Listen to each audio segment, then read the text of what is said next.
ಎಲ್ಲರಿಗೂ ನಮಸ್ಕಾರ. ಇವತ್ತು ಸಾಕಷ್ಟು ದಿನಗಳಿಂದ ಕಾದು ನೋಡ್ತಿರುವಂಥ 45 ಸಿನಿಮಾ, ಇದು ಸ್ಯಾಂಡಲ್ವುಡ್ನ ಭರ್ಜರಿ ಸಿನಿಮಾಗಳಲ್ಲಿ ಒಂದಾಗಿದೆ.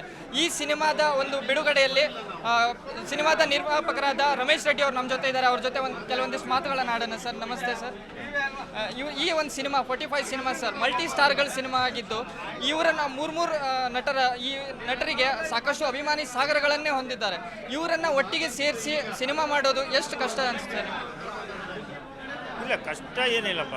ಅವೆಲ್ಲ ಕಷ್ಟ ಹಿಂಗಾಗತ್ತೆ. ನಾವೊಂದು ನಮ್ಮ ಯಾವುದು ಕಷ್ಟ ಅಂದ್ಕೊಂಡ್ರೆ ಮಾಡೋಕ್ಕಾಗಲ್ಲ.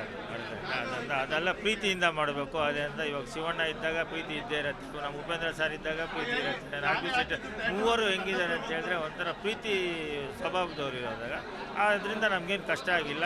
ಈ ಪ್ರೀತಿಯಲ್ಲಿ ನಮ್ಮ ಅರ್ಜುನ್ ಜನ ಸರ್ ಇದ್ದಾರೆ, ಎಲ್ಲ ಮೂವರು 4 ಜನ ಸೇರಿಕೊಂಡು ಆ ಪ್ರೀತಿ ನಾವೆಲ್ಲ ಸೇರಿಕೊಂಡು ಒಂಥರ ಒಂದು ಫ್ಯಾಮಿಲಿ ಥರ ನಾವು ಈ ಫಿಲಮ್ ಮಾಡಿದ್ದು.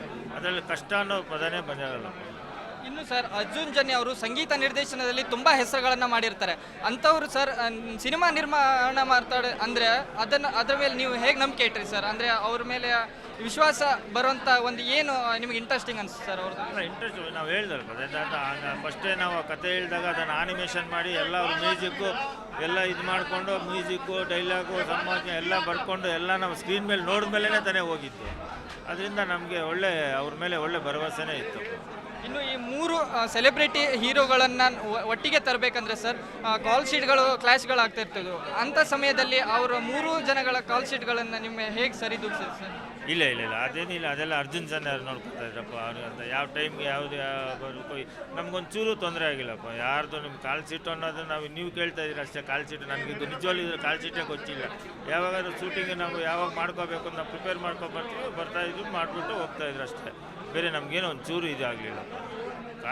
ಇನ್ನೊಂದು ಸರ್, ಒಂದು ಇಂಪಾರ್ಟೆಂಟ್ ವಿಷಯ ಸರ್, ಈಗ ಶಿವಣ್ಣ ಅವರು ಮಧ್ಯದಲ್ಲಿ ಅನಾರೋಗ್ಯ ಸಮಸ್ಯೆನೇ ಎದುರಿಸ್ತಾರೆ ಸರ್. ಆ ಸಮಯದಲ್ಲಿ ನೀವು ಯಾವ ರೀತಿ ಹ್ಯಾಂಡಲ್ ಮಾಡ್ತೀರಾ ಸರ್? ಅಂದರೆ ಈ ಸಿನಿಮಾ ಬಗ್ಗೆ ನಿಮಗೆ ಒಂದು ಸ್ವಲ್ಪ ಏನಂತ ನೀವು ಆ ಒಂದು ಸಿಚುವೇಶನಲ್ಲಿ ಏನು ನಿಭಾಯಿಸಿದ್ರಿ ಸರ್?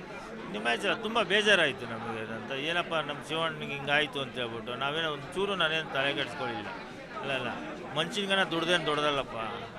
ಫಸ್ಟ್ ಮನುಷ್ಯ ಆದಮೇಲೆ ಮನುಷ್ಯನೇ ದುಡ್ಡು ಸಂಪಾದನೆ ಮಾಡಿ, ದುಡ್ಡು ಮನುಷ್ಯನ ಸಂಪಾದನೆ ಮಾಡಲ್ಲ. ಅರ್ಥ ಆಯಿತು ನಮ್ಗೆ. ಅದಿಲ್ಲ, ಫಸ್ಟ್ ನಮ್ಮ ಶಿವಣ್ಣಿಗೆ ಹಿಂಗೆ ಆಯ್ತು ಅಂತ ತುಂಬ ಫೀಲ್ ಆಯಿತು.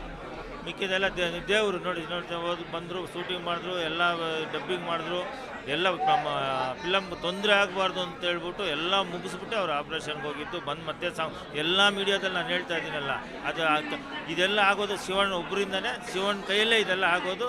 ದೇವ್ರು ಶಿವಣ್ಣಿಗೆ ಆ ಶಕ್ತಿ ಕೊಟ್ಟಿರೋದು ಅಂತ ಹೇಳ್ತಾನೆ ಇದ್ದೀವಲ್ಲ. ಇನ್ನು ಸರ್, ಕೊನೆಯದಾಗಿ ಈ ಒಂದು ಸಿನಿಮಾ ಗರುಡ ಪುರಾಣದ ಆಧಾರಿತವಾದ ಸಿನಿಮಾ ಆಗಿರುತ್ತೆ ಸರ್. ಯಾಕಂದರೆ ಈ ಹಿಂದಿನ ಬೇರೆ ಭಾಷೆಯ ಸಿನಿಮಾಗಳಲ್ಲಿ ಗರುಡ ಪುರಾಣಗಳ ಇಟ್ಕೊಂಡು ಮಾಡಿರುವಂಥ ಅನ್ಯನ್ ಸಿನಿಮಾಗಳಾಗಿರ್ಬೋದು ಸಾಕಷ್ಟು ಯಶಸ್ವಿ ಭರ್ಜರಿಯನ್ನು ಕಂಡಿದೆ. ಅದೇ ರೀತಿ ನಿರೀಕ್ಷೆಗಳನ್ನು ಇಟ್ಕೊಂಡಿದ್ದಾರೆ ಅಂತ ಹೇಳಿ ಸರ್? ಖಂಡಿತ ಇದು ಭರ್ಜರಿ ಆಗತ್ತಪ್ಪ. ಈ ಗರುಡ ಪುರಾಣ ಅದೊಂದು ಸಮಾಜಕ್ಕೆ ಒಳ್ಳೆ ಮೆಸೇಜ್ ಕೊಡ್ತಾ ಇದ್ದೀವಿ.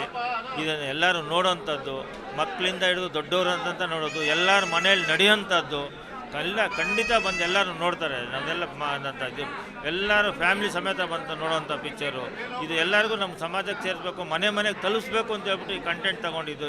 ಎಲ್ಲರ ಮನೇಲಿ ನಡೆಯೋಂಥಂತೆ ಅದು ಬಂದು ನೋಡಿದ್ರೆ, ಎಲ್ಲರೂ ನೋಡಿದ್ರೆ ಅವ್ರಿಗೆ ಟಚ್ ಆಗತ್ತೆ. ಇದು ನಮ್ಮ ಮನೇಲಿ ನಡೀತಲ್ಲ ಅಂತ ಹೇಳ್ಬಿಟ್ಟು ಖಂಡಿತ ನಾವು ಯಶಸ್ವಿ ಆಗಿದ್ದೀವಿ.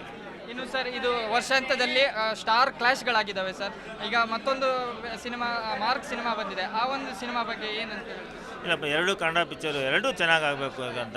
ಇವಾಗ ನಮ್ಮ ಸಿನಿಮಾ ನಾವು ಹೆಂಗೆ ಚೆನ್ನಾಗಬೇಕು ಅಂತ ಹೇಳಿದ್ರೆ ಮಾರ್ಕು ಚೆನ್ನಾಗಾಗಬೇಕಲ್ವ. 2 ಕನ್ನಡ ಸಿನಿಮಾನು ಎಲ್ಲ ಪಿಕ್ಚರ್ ನೋಡಲಿ, ಕನ್ನಡ ಪಿಕ್ಚರು ಇದು ನೋಡಲಿ ಅದು ನೋಡಲಿ, 2ಕ್ಕೂ ಒಳ್ಳೇದಾಗಬೇಕು ಅಷ್ಟೇ. Thank you ma'am.